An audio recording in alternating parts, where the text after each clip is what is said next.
As urtug sayon belid.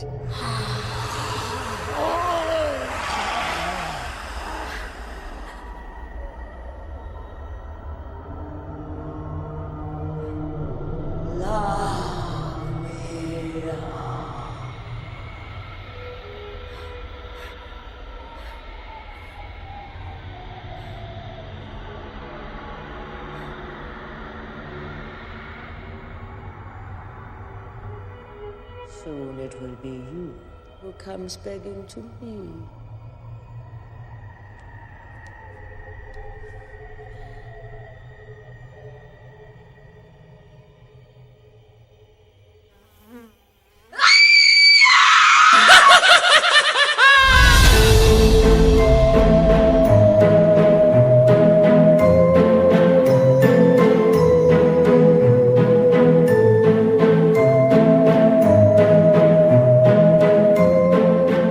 Hello everyone, welcome back to Horror Movie Maniacs. We're back again, both from our lounges again, not in the HQ today, but that's nice. My name's Grant and I'm here with Ben.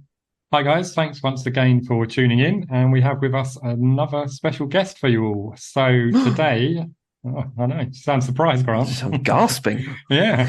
So today we are joined by Paul from the YouTube channel Urban Legends. Hello, thank you for having me on. No worries, Anytime. Thanks for coming on. Yeah. Paul, first off, do you want to just give us a little bit about your channel, what you do?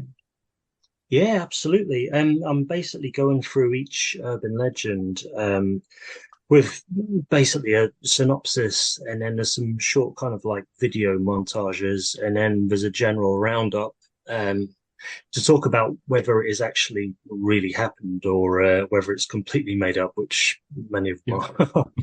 I've got 27 on there so far. The shorts are just started on Friday night, which are going quite well.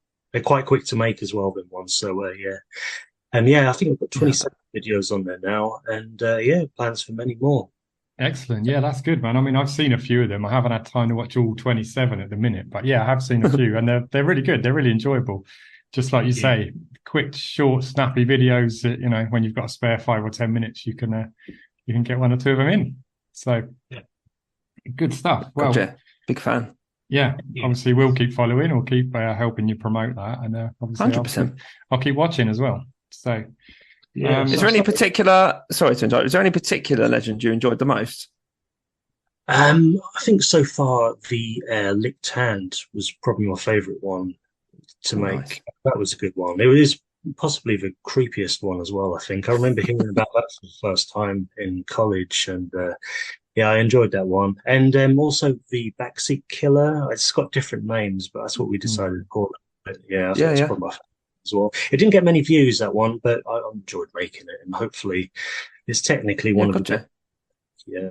It's strange. Sorry, some I don't know if you found the podcast, but some of the ones that you think are going to do very well actually don't perform that well, and others do think well, it works. So, yeah.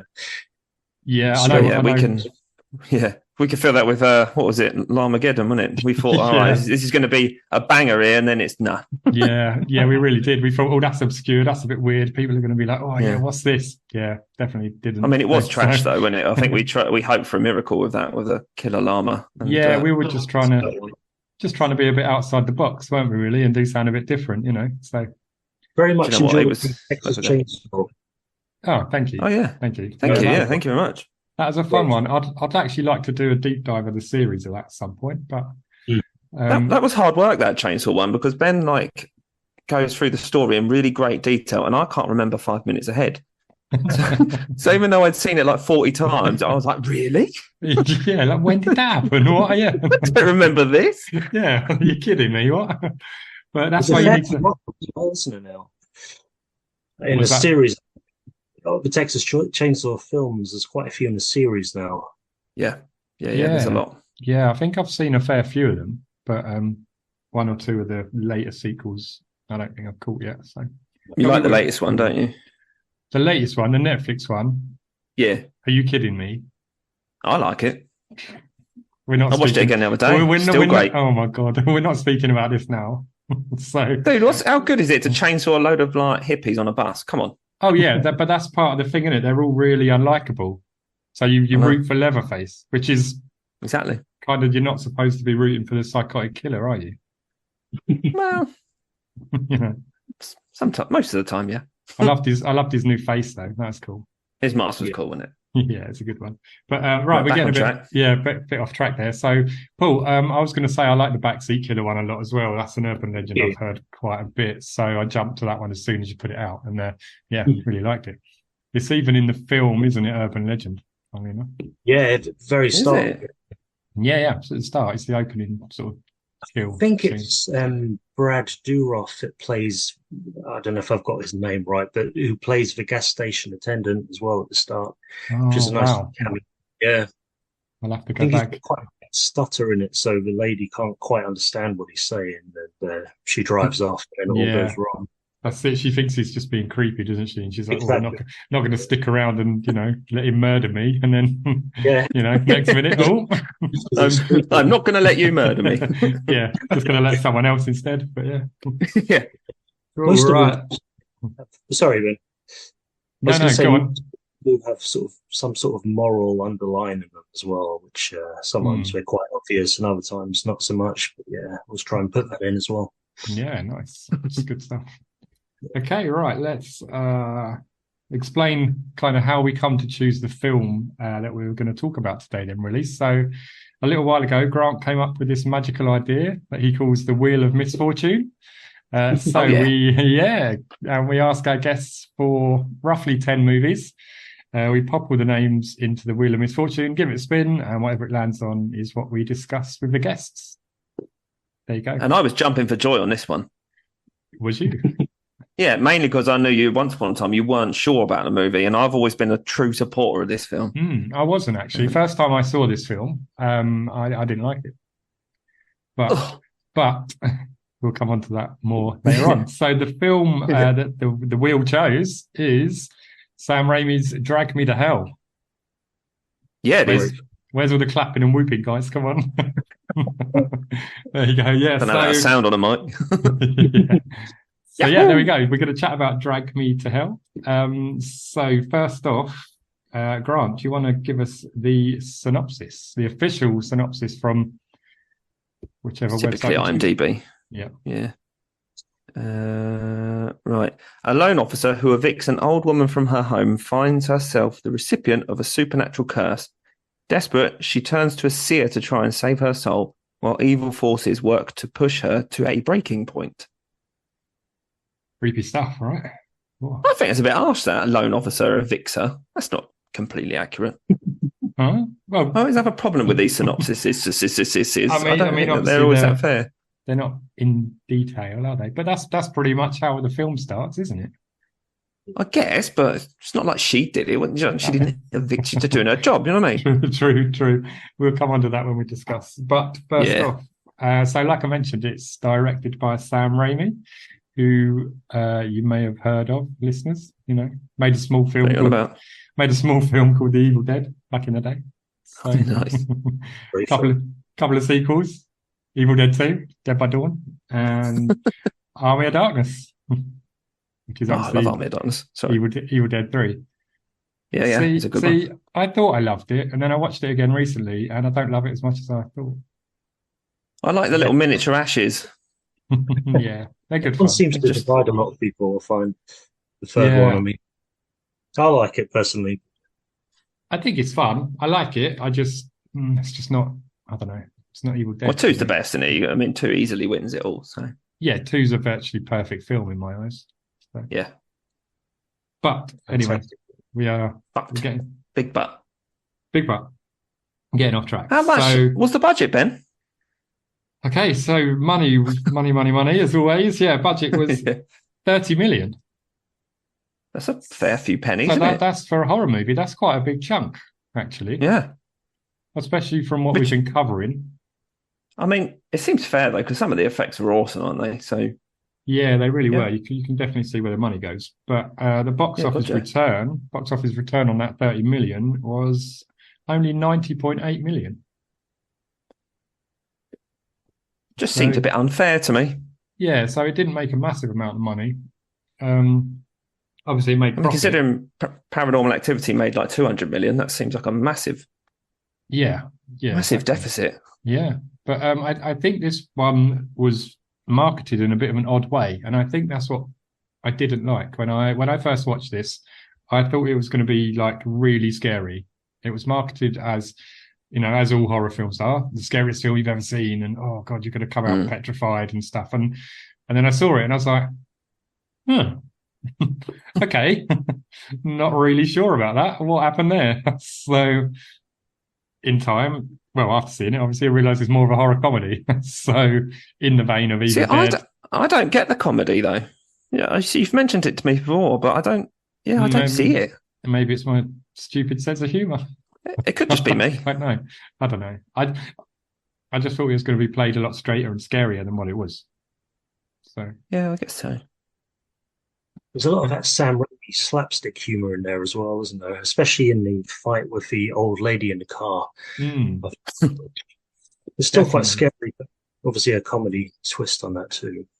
Yeah. Yeah, I think maybe that's what I mean. Maybe not outright comedy, but yeah, the slapstick nature of the fight scenes almost, Yeah, anything with the violence. Anything with the violence, it's kind of Raimi-like. It is over the top and silly.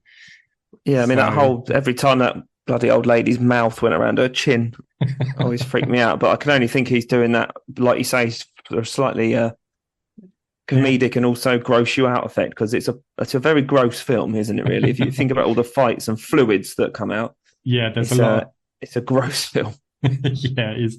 Rewatching it yesterday, and like I say, I had a few beers, but there was a lot of fluid going around in this one. So right, let's move on to discussing the story to start with. I know we've kind of touched on a little bit, but Paul, what did you make of the overarching story about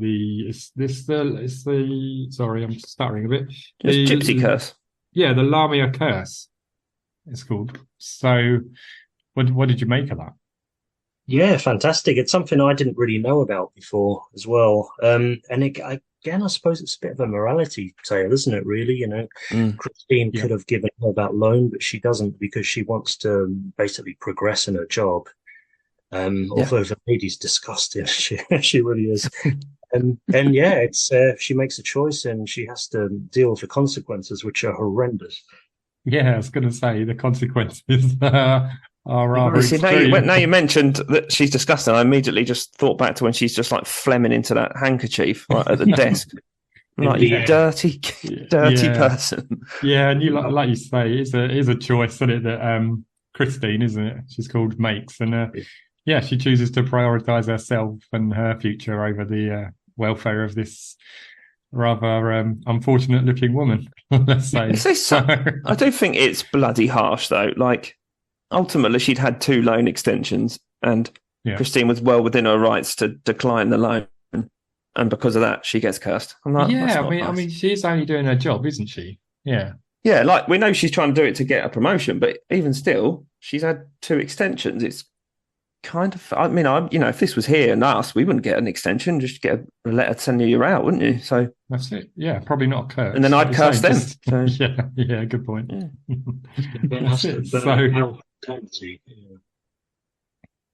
What's that, sorry? Just to burn in hell for eternity at the end.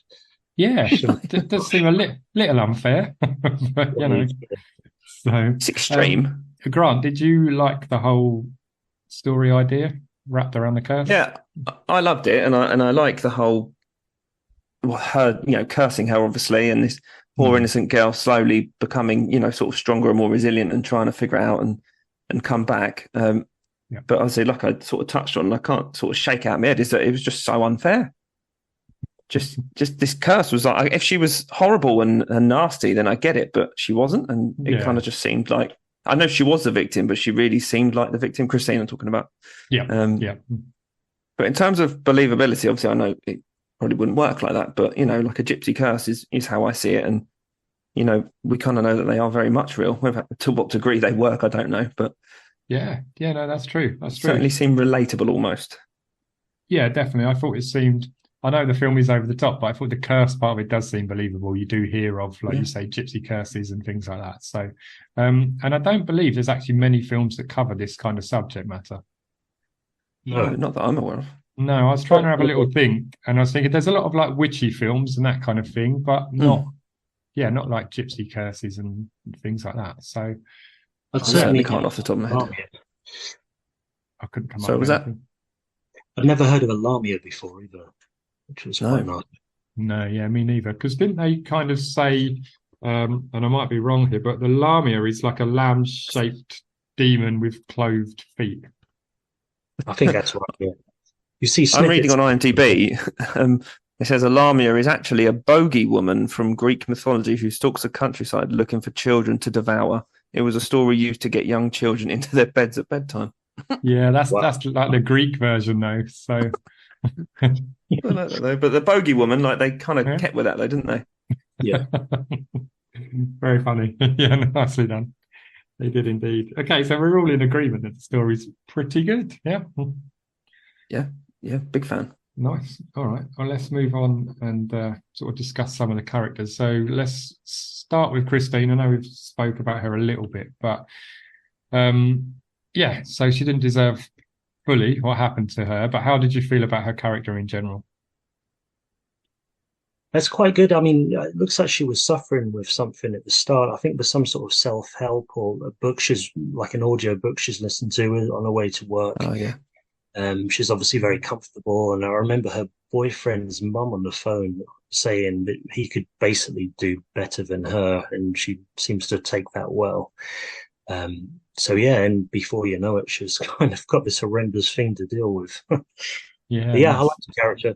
Yeah, very much so. Good. You've got a good memory to pick out those details. I literally saw it Right, last it was night, coming and I'm back. thinking, did I see that? But I yeah, remember Carl. Ben, what do you think? yeah, I like the character as well. You know, I think she has a bit of fight in her, doesn't she? And she doesn't just kind of give up easy. She's doing what she can to get the curse shifted and things, and doesn't kind of just take it laying down. You can almost tell the moral decision at the start as well. She doesn't really, she wants the promotion, but she kind of wants to help the woman, but in the end, does choose herself. But I think a lot of people would. Being in her position, you'd feel sorry for the lady, wouldn't you? But, deep down, you're probably going to do what's best for you. Yeah, gotcha. I was going to say, well, maybe it's just me. No, I agree. I said all along, she didn't go out of her way to screw her. She was well within her rights to decline the loan. But, it's on the old lady, not her, is my opinion. Yeah. So, yeah, no, I liked the character. I thought she's a perfectly good leading character for this kind of film. Yeah, I quite enjoyed it as well. And I think, I know there are effects and stuff, but to touch back on it, but the amount of grossness that she had to experience, not just as a character, but as the actress herself, to be able to sit through that and do that and deliver such a decent performance, credit to her. Yeah, I was going to wonder about that. Well, I have been wondering about how the filming was and the set and, the shooting and things, because she must have been put through the ringer quite a bit in this. Dude, even if it wasn't a fake, to having that old lady have her mouth around your chin, it happens a couple of times, and it happens when she's in the water grave as well, doesn't it? Yeah, it does. I was going to say they do use it more than once, but it is uncomfortable. I wouldn't be able to do that. Never in a million years. Get your mouth off my chin. So we're not reenacting that scene when I see you next, no? Nah, no, I'll do most things, but I ain't having an old lady put her mouth around my chin. Fair enough, dude. Fair enough. Right, so let's move on to the boyfriend then, Clay, played by, I think, the amazing Justin Long. Our favourite. Our favourite. Yeah, this chap seems to have a raw deal in pretty much every film that he's in, doesn't he? So, yeah, he does a bit. But this one, not so much. I mean, I might have missed, like I say, some of it, but I'm pretty sure he's not actually in it that often here, and he does come across as quite a caring partner. Yeah, very much a nice guy. Still haven't seen Tusk, by the way. I will watch that one. You're in for a treat with that. Yeah, he definitely has a bad time there. Yeah. Jeez. And yeah, like you said, Ben, he's very supportive throughout the whole thing and does what's right for her, basically. Yeah. And, he knows that his parents don't seem to like her too much, and obviously that leads to that dinner scene, which I'm sure we'll talk about later on. Yeah. But yeah, very good. I always like him, especially in Jeepers Creepers as well. He's very good. Yeah, that's it. Yeah, good film. Grant, what about you? Did you enjoy his Yeah, I film? liked him. He's kind of didn't really have much to do with it, did he? In all fairness, No. But I didn't. I don't know. I feel sorry for him at the end where he gets the button out of his pocket to give it back to her. Yeah, She thinks it's the coin. I don't know. I feel sorry for him then. And I've got to say, his acting there when, I mean, I don't. Everyone's seen it now, I know. But when the ending happens and you see his face and he's devastated. But I was still in shock watching that the second time. So then his little sad face as well. It just stuck in my brain. It got you. Did it bring a tear to your eye, mate? Yeah, a little cry. Oh, God. Poor guy. She just got a new coat as well. Yeah, I know. One thing I did notice in this, again, I don't know, it might have been at the dinner scene. I was thinking he's got really good hair in this film. Bit of an odd comment, I know, but it just popped in my head. So I thought I'll bring that with me today, you know. Throw it in. Appreciate good hair. So yeah. Well, especially when mine's as terrible as it is. So I've never seen it, you know. Well, it's because I've always got this hat on, isn't it? That's what I mean. Yeah. So could be a masterpiece under that hat. Mate, you don't want to see it. Nowhere near as good as the beard, so. Oh, well, yeah, that would be impossible. But yeah, I thought I'd throw Clay in there because he ain't in it much, but it's Justin Long. Justin Long, and I think he deserves a mention. So there we go. God, yeah. What was it? What so Gypsy Lady? Let's talk about her. I was going to say, who wants to suggest a character? So yeah, Gypsy Lady. Can you remember her name? I'll talk about her next. No. Sylvia, I think it is. I'd looked it up just before, actually. But, nice. Sylvia That's it. Yes, Sylvia Ganush. Yeah, it's very good. I think obviously she doesn't look quite that bad in real life, but yeah, she's quite eerie as well. I know obviously they do a lot with the voices and everything, but yeah, she was very eerie in it. Especially the scene in the bank. I think the first part with the knuckle on the desk, and then when she screams at Christine as well. It's yeah, I think she's very good. Yeah, I've been thinking about what other movies this actress has been in and stuff as well, and I should have had a little look before this, but I haven't. But obviously she's wearing a ton of makeup, so I can't really tell what she looks like, so I wouldn't recognise her in anything else. But I'm going to go back and see. Wonder if she's done any other sort of similar kind of characters, or if she's stuck in the horror genre and that kind of thing. So yeah, potentially. I mean, I am a huge fan of this lady, even though she's really mean. I think actor-wise, she was top notch.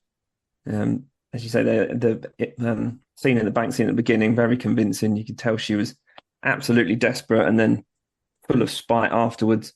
And just to chase her down the way she did in the car park, that was quite chilling. Let alone the fight scene, and even as a sort of semi-dead body, I guess, in the watery grave, because even though it's a dead body, she, you have to see it to understand. But yeah, she doesn't move as if she was completely dead. Yeah. Even then, she was amazing. Yeah. I mean, I don't know whether that was actually her or not, but yeah, top notch. Yeah, no, I'd have to agree. Absolute top notch. I'd say memorable as well. Obviously, she's the main part of the movie, but definitely stands out. Yeah, completely memorable. I can't think of another character in another film that's similar to this character, like we've said about the whole story, really. But especially as she's in it for like 5 minutes and then she's gone. But then all of the curses and horror she's left behind, you're constantly thinking about her. Yeah, no, really good. So, do we want to discuss any other characters, or are we just going to cover those? I really like the guy that plays the psychic. He was in a lot of films around that time. I know he was in Avatar as well, if I remember rightly. I don't remember his name, but I always think he's very good whenever he's in something, and he plays it with a good sort of humility as well. And you can tell he's quite taken back when he first has her in and sees whatever he sees. And he's quite frightened by that. Yeah, I like it. Yeah, no, very, very well worth a mention, actually. I would say he was good. Yeah, I enjoyed his character as well. I can't recall seeing him in anything else, but I've seen Avatar long I recognise his face for sure.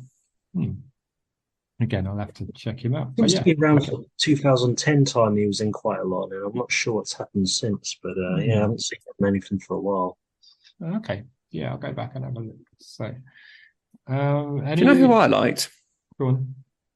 He's been in something else, but I can't remember what he was in as well. But the other guy at the bank that was trying to take her job. Oh yeah, Stu. Yeah, just an absolute weasel. Yeah, he's in quite a lot. Yeah, I've seen his face many times, but I can't remember off the top of my head where he's from. Yeah, Um, I think I saw him recently. So my missus has been rewatching Prison Break, and I think he's in the later oh seasons. He's yeah, in the later seasons of Prison Break, yeah, that's where I remember him from. but he's been in tons. So I think I really recognise him as well. Oh, I love me some Prison Break, I tell you. Yeah, I did until the later seasons, but I didn't mind him, you know. that's a whole nother podcast. They did go on, yeah, sorry. But I liked him. I think he was a solid actor. You absolutely hated him at first, and then you couldn't help but just not pity him Yeah. when he sort of gets found out. Yeah, yeah, that's a good way. I think he just does a solid job. Yeah, that's fair enough. And I also recognise the actual bank manager as well, like Christine's boss. Oh, yeah, he's pretty good. Yeah, David Paymer. Oh, is it? Yeah, that's his name. Okay. Oh, you looking Yeah, now? no, just knew that.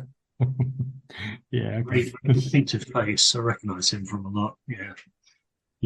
Yeah. I was going to say he's got a recognisable face, but cool. Right. Okay. So in a sec, then we will move on to the scariness. So, Ooh. I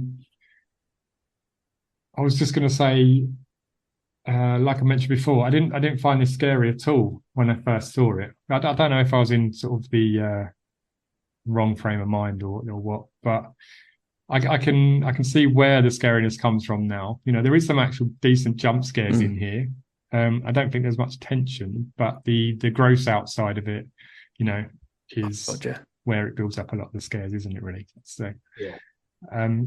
Yeah, I'd say like. Oh, sorry, go on. There you go. Sorry, was that for me? Yeah. Go on. Yeah. No, I agree. There's a lot of very good jump scares in this film, and as you said, like gross outs. But yeah, I didn't feel terrified. I remember watching this, I think for the first time I was on my own, and I didn't really feel that kind of like, oh God, what's going to happen next type thing. But I did enjoy it very much. And I remember there was a couple of kids who got on the bus the day after, and one of them said, "Did you see Drag Me From Hell?" And the other one said, "Yeah, it was boring." And I thought, oh, they were about 12. So. Wow. Nice. Tough kids.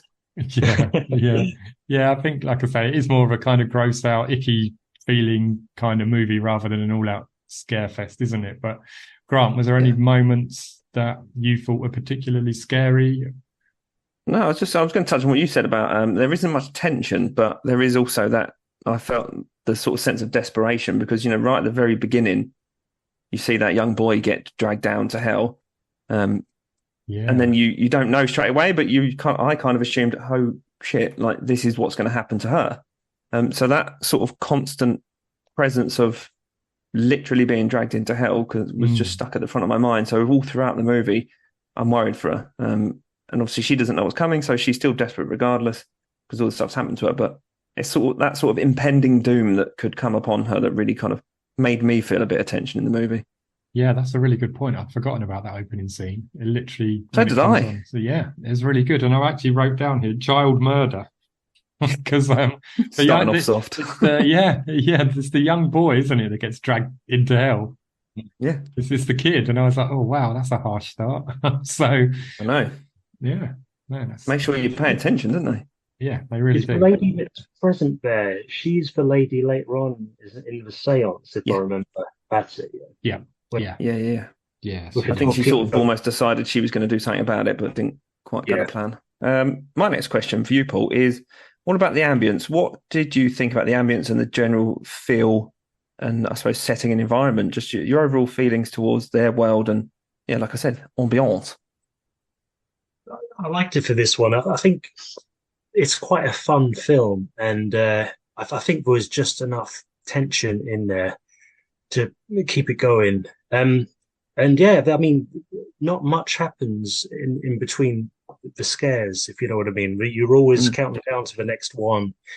I remember the scene when she's in bed with her boyfriend and she wakes up and gradually goes down and the old lady's next to her, and it's a great jump scare. But there was 5-10 minutes in between them sort of scares. But yeah, very much, I liked it a lot. I thought it was very well done for that sort of film. It wouldn't have worked with others maybe, but with that one I thought it was great. Yeah. Ben, what do you think? Yeah, I'd have to agree. I think it definitely, you could tell this was a Sam Raimi movie, you know. So Yeah. obviously all of the gross out stuff, the way some of the cameras were angled, there was a few swooshing, swooping camera bits like Evil Dead, but that's kind of become his thing, hasn't it, really? So yeah, it was a very fun film. It was fairly fast paced, and like Paul was saying, in between the scares, I didn't zone out, but I was waiting for the next kind of gross bit, if you know what I mean, because you always know it's coming. There's going to be more. So, yeah, there were some really good set piece parts in here that, yeah, worked really well. Like I said, the car fight scene where she originally gets cursed, the watery grave bit, that had a really good kind of ambience to it, I would say, because obviously it's raining really heavily, isn't it? And it's like all disgusting and muddy and. Again, that grave fills up quick, doesn't it? yeah, it does. But yeah, the overall vibe I thought was just was spot on for what it was. Yeah, as long as you don't go in expecting, like I said, a straight up horror with crazy tension and deep scares. As long as you're in it on a kind of fun, jumpy, gross out surface level kind of thing, then yeah, you'll have a great time, and the ambience fits that. I have to agree. I haven't got much else to add really. It's just the sort of bit about unrelenting in terms of grossness. Like, it starts off pretty disgusting and it doesn't stop. It's just constantly getting more and more gross. I don't remember a film films do it, but I don't remember it being a continuous part of all the horrible bits. And I don't think there was a part in the movie where she had, like a fight scene or whatever without something gross happening. Yeah, that's a fair point. Yeah. But what do you think was the grossest scene? Sorry, Paul? What do you think was the grossest scene in the whole film? I think it'd have to be I think it's the embalming fluid where she goes to see her. Yeah, and somehow the coffin falls on top of her, and again mouth around the chin, and then just all this embalming fluid coming out. It's just disgusting. Yeah, it's got to be that. It's got to be that bit for me as well. To be honest, you just don't want that, do you? You just don't want that at all. No. So, I mean, the bit at the beginning and stuff was gross, but yeah, that easily, it's just disgusting. Yeah, or I remember. Obviously, sorry. Go ahead. Christine's devastated as well. Obviously, the old lady's dead, and she thinks she can't reverse the curse, which is like a big blow, and then that happens on top of it as well, which is pretty cool.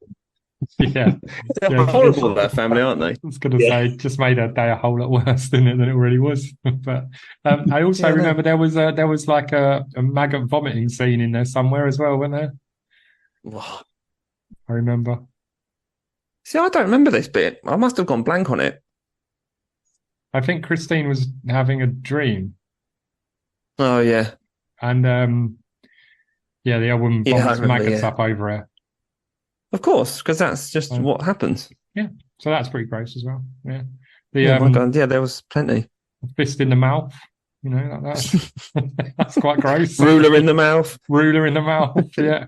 Stapler to the face. Gums around your chin. Oh, the nosebleed scene as well in the bank. Yeah.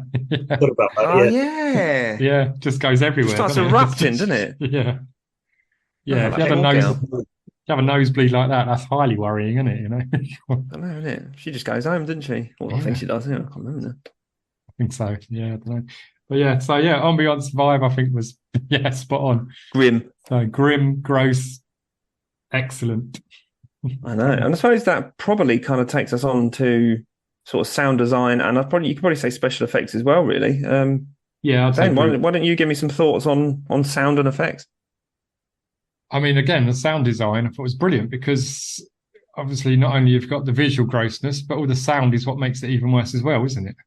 So all the splashing sound of the vomiting liquids and it's the worst word you could have used. Squelching, splashing.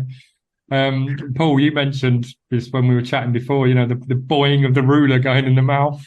Yeah. Again, just little details like that really up the sound level. So, do you know what this ruler scene needs? Is a boing. That's what it needs. That's what they said. They're like, what's missing? What's missing? Got to have the little twangy boing noise of the ruler. Yeah. And I suppose just on my thoughts on sound, I'm not going to. Well, no, jump at the end where she does get dragged out. Dragged down on the train tracks.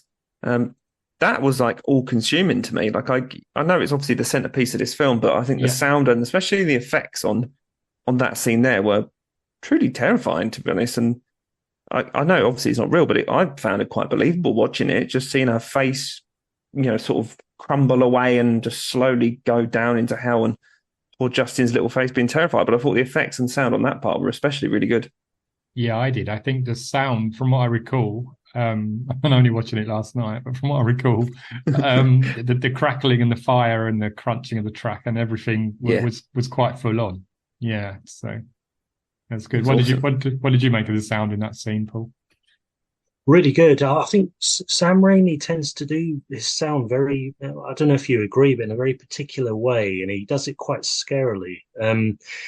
Quite a lot of them sort of silences, and then something will happen. I noticed in the first scene when the boys dragged down, there's that little silence. All of a sudden, it kind of like comes at you at 100 miles an hour. Yeah, I like it when he does that.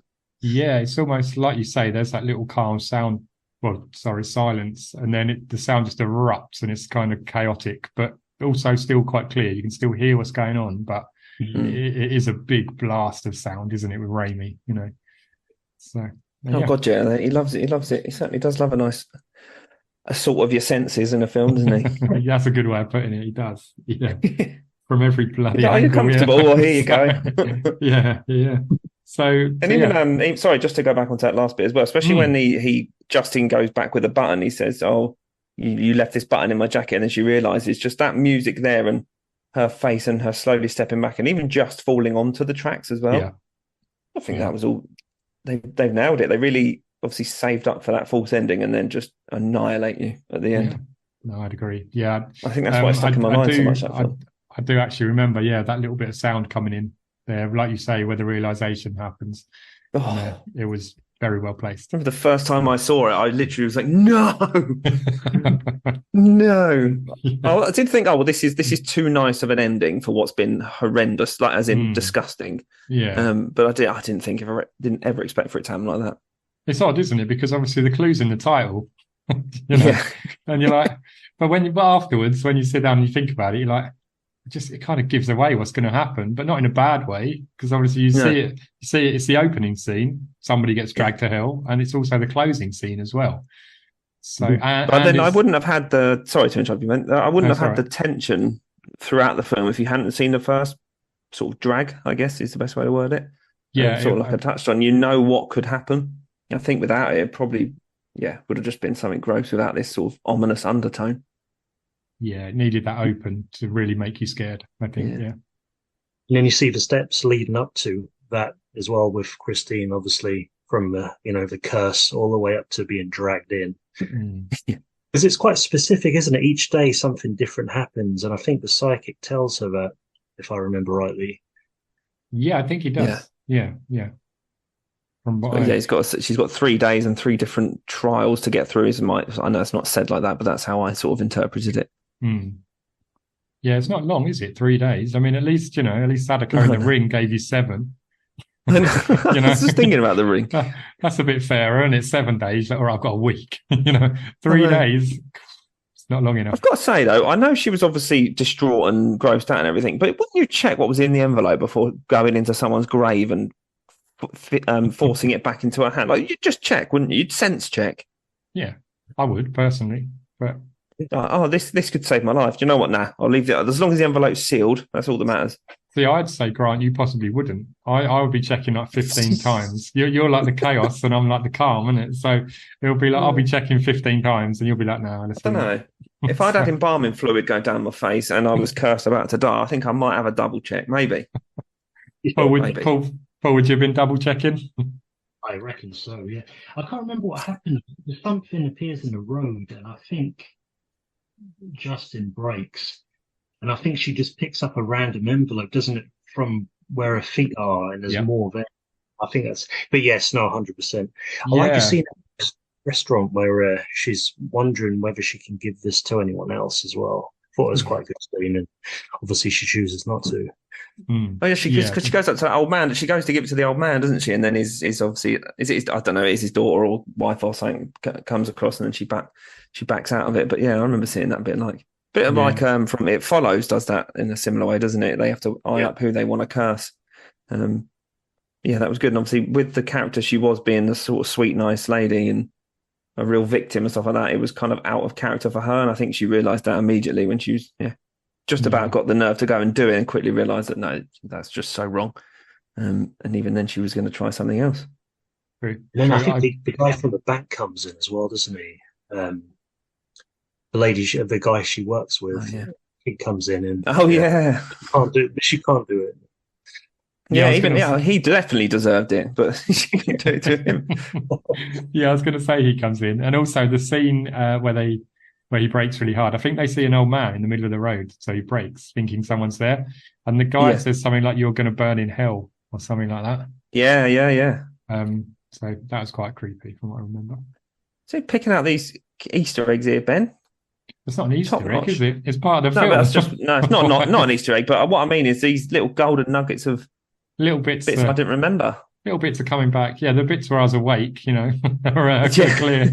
And then when I woke up, and I remember that. Hang on, I got to rewind it.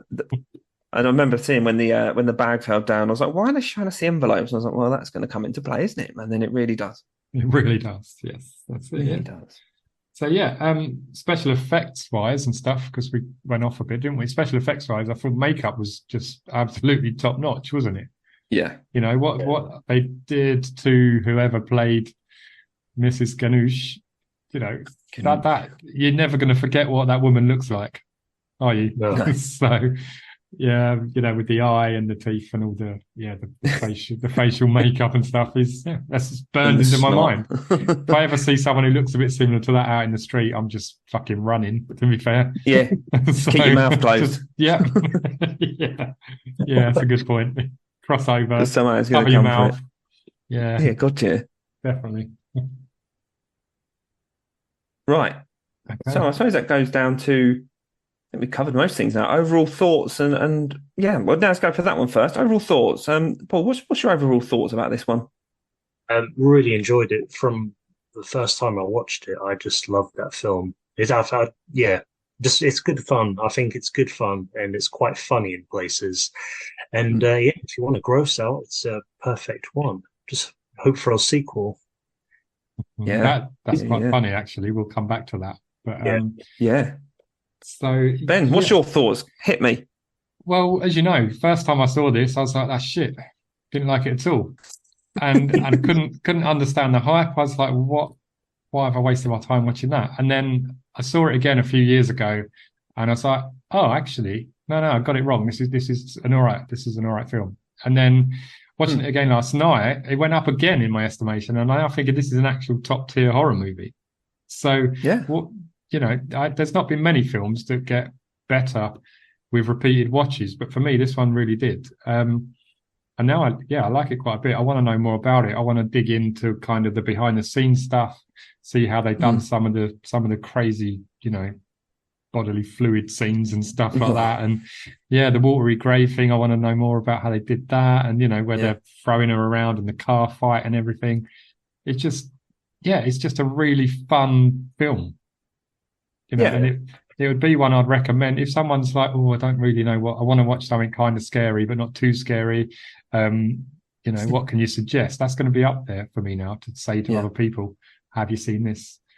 And So, what about you, Grant? I mean, I'm much the same as Paul. Not so much the way you've enjoyed it, Ben, because I remember seeing it for the first time and I've loved it ever since. And then watched it again in preparation for this and love it just as much as I did then. And it was nice watching again because I'd remembered key parts, but not all of them. So especially like the coffin scene near the beginning where the embalming fluid comes out, I'd forgotten all about that. I don't know how, because that's scarring. But I'd forgotten all about it. I remember specifically the bank scene and the watery grave scene because I remember that being really unique at the time. I'd never seen anything like that.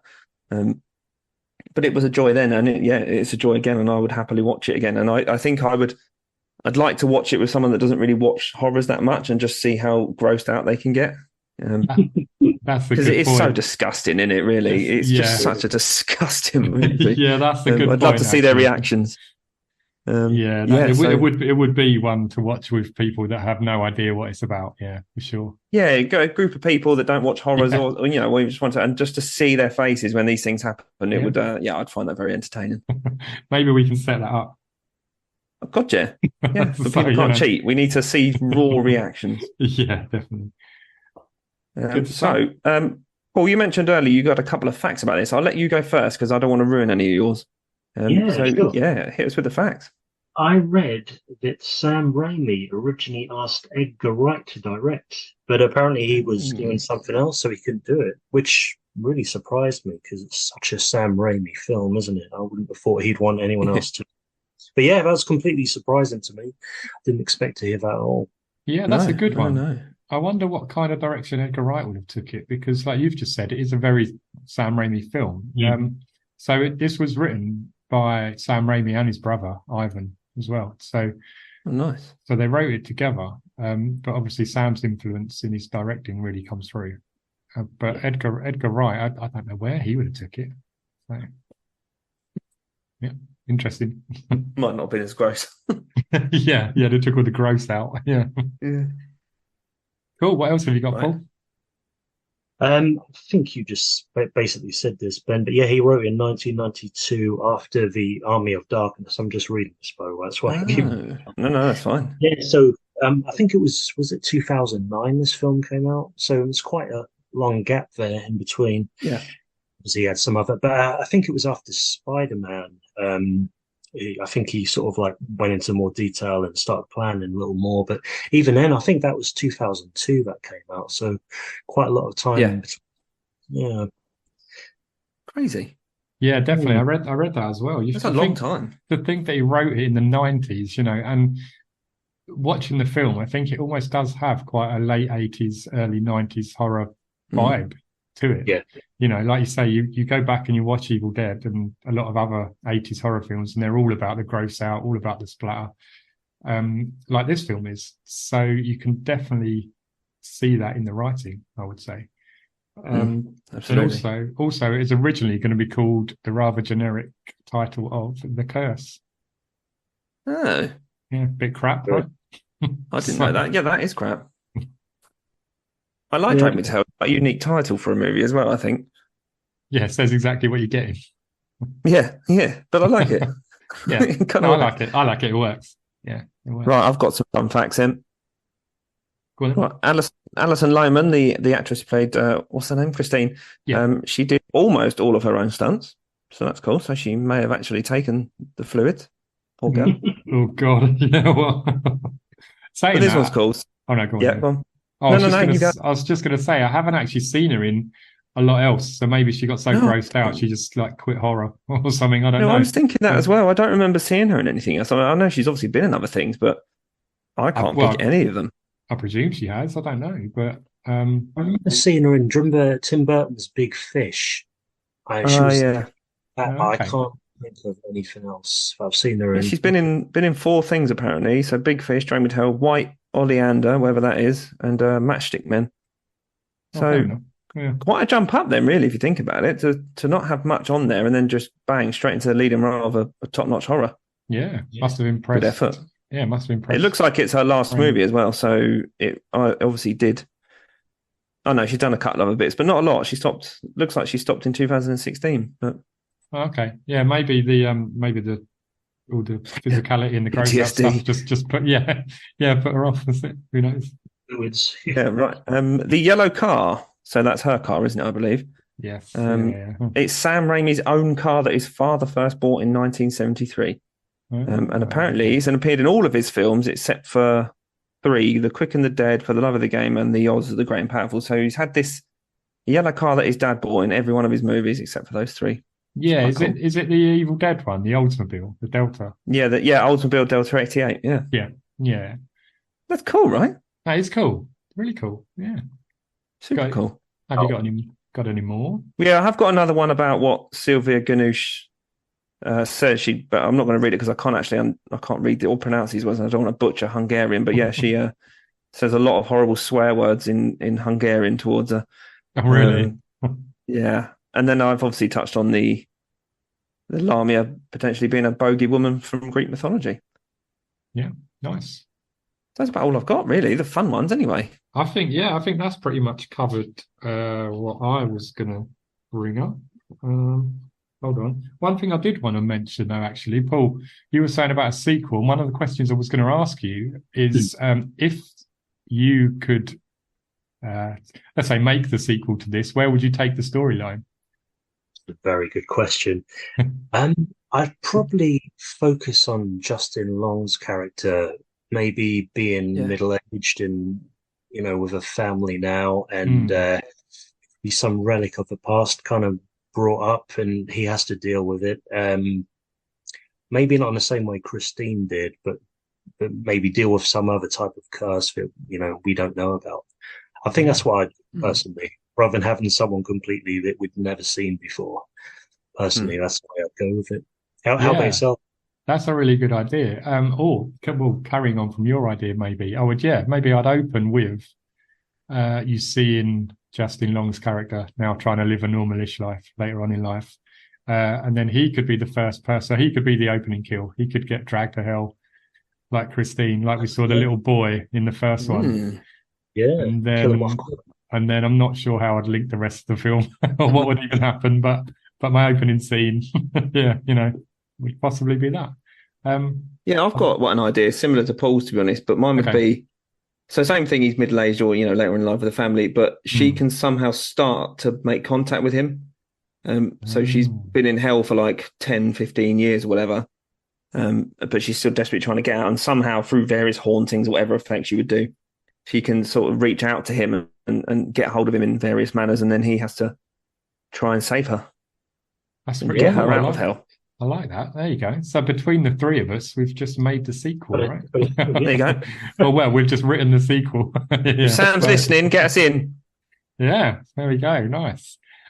Good idea. Amazing. Yeah. I think that pretty much, I think we've covered everything there is to cover on Drag Me to Hell. You Pretty guys much. got anything else you want to add? I was just sorry, Ben. No, go for it, Paul. I did read that Ghost House Pictures were, I think they announced it in March 2023, we're starting to work on a sequel. Ooh. And that's all. That was basically one sentence. But yeah, I do wonder which way they're going to take it. I like a Ghost House movie as well, so that'd be good. Hopefully. Yeah, fingers crossed. Fingers crossed. I mean, I'm dubious of a sequel because I do think this film stands well enough on its own 2 feet. I don't think it needs a sequel or anything really. I'd be open to one, but I'd be perfectly happy if I never see a sequel. Yeah. So I think the way the film ends, especially, it has such a big sort of guttural punch there right at the end. You don't need any more. That's it. The impact. It would water it down a little bit if you made another one, I guess. But I was going to say the impact might be lessened just a little, maybe. But and then just talking about the end, I know we have a little bit anyway. But did you guys see that false finish coming, or were you expecting something completely different? Kind of, but as I said earlier, I didn't expect it to be that like sudden and dramatic and her literally get dragged to hell. I never pictured that coming, but you could tell something. I felt you could tell something was coming. Okay. What do you think, Paul? Did you see it coming? Did you see it was better than I was seeing it? Yeah, I think like Grant said, that the next day that starts too perfectly.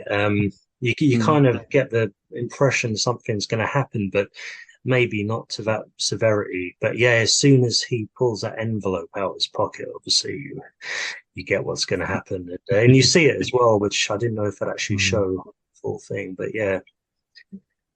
Yeah, that's a good point. A lot of films, they have that kind of false finish and then they hint it, don't they? And they leave the rest to your imagination, where this just went full hog and showed you the whole thing. Yeah, we're going to show it to you. You're going to hear it. You're going to feel it. You're going to, you can't be confused that this is the ending. Yeah, no more finishes after this finish. This is the one. So, you couldn't really come back for another one from that, could you? No. Cool, good stuff. Right, I'm pretty sure that wraps us up then, doesn't it, really? I'd say so. I'd say we've covered everything there is to cover about Drag Me to Hell. I think so. I would say so. The notes, Ben. Yeah, well, got to have a look at the notes, and I just in case I missed Double-checked. anything. So triple checked. I'm going to go and check again in a minute. Got to be sensible. Yeah, that's it. Yeah, I'll check again after and be like, ringing you up. Nat, need to add something on. Hold on. Got to be sure. Yeah. So, right. Yeah. Thanks for listening, everybody. And Paul, thank you very much for coming on today. So before we say goodbye, though, do you want to just give yourself a shout out, promote yourself, let the listeners know where they can find you? Thank you, and thanks for having me on as well, Ben and Grant. Yeah, the handle is at urbanlegends-97. If you're looking for a scary 5-minute video, please watch. Excellent. Love it. So you're just on YouTube at the moment, or are you on any other social media platforms? Just YouTube at the moment. I do have plans to try and kind of further that out, but with time restraints, I'm kind of sticking just to that for at least a year or so. And I'll try and punch out after that. Yeah. As again, it's time restraints, as I'm sure you're both suffering now as well, the amount of that you're doing. Oh, yes. Busy, aren't we? Yeah, we have been on it a little bit, yeah. So it's all good. It's all good fun. Yeah, well, good stuff. Well, like I say, Paul, thanks once again. You've been absolutely amazing. Thanks so much. So it's been great chatting with you. And we will catch you soon. Thanks for having me on. Take care, mate. The best. No problem at all. Right, guys, thank you so much for listening in. Thank you so much, Paul, for coming in and especially letting us talk about Drag Me to Hell. Yeah, indeed. Thanks a lot, Paul. If you want to check out Paul's YouTube channel, just head over to Urban Legends. A lot of fun there. And guys, as always, we are all over social media. We do regular stuff as much as we can. And we have got a lot of cool stuff on Patreon, so please feel free. Thank you very much for listening once again. We'll catch you soon. Thanks, guys. See you later.